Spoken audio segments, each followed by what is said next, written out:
তাহলে আমি যাই। হ্যাঁ যাই মানে? আর আমার টাকাটা? টাকা? টাকা তো নেই। নেই মানে? লেওরা তাহলে আমার আইসক্রিম খেলি কেন? হ্যাঁ, বাড়ির একটা আইসক্রিম দিতে তা আবার গলম মারতে।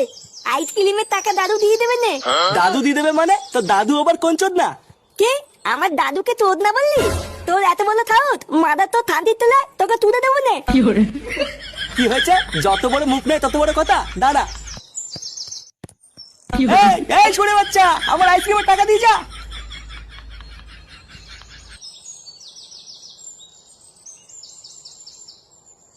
চোরের বাচ্চাটা আইসক্রিমের টাকা না দিয়ে একটুর জন্য পালিয়ে গেল। বাড়ার বাল কোনো সময় দোকানে আসুক, সেটা ভেঙে দেবো। কি ব্যাপারে লালটু, ওই ঢ্যামনাটা ভেবে পালালো কেন? কেন, তুই কি ওকে চিনিস নাকি? আরে হ্যাঁ, তা চিনবো না? মালটা মহাভারতদা ছেলে, এক নম্বরে একটা সুরে বাচ্চা। বাড়ার বাপের সাথে উঠি বসি বলে কিছু বলি না, না হলে কবে সেটা ভেঙে দিতাম।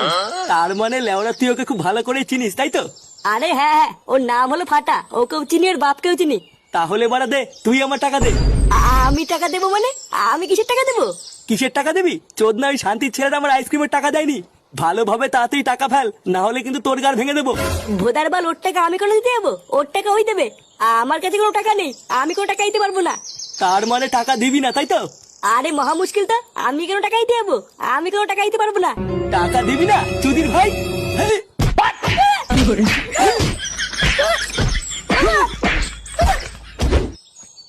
নে চোদনা, সেই যে আইসক্রিম আনতে গেল, এখনো তো আসার নামই নেই।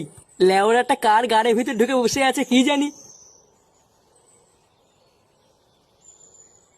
কিরে ফুটো, বাড়া সকাল থেকে ছিলিস কোথায় তুই? আর তোর মুখটা এমন চোদনার মতন করে রেখেছিস কেন? কোনো কেলো টেলো হয়েছে নাকি? লেওড়াই সরে বাচ্চার জন্য আমার বাপও আজকে আমাকে ভুল বুঝলো।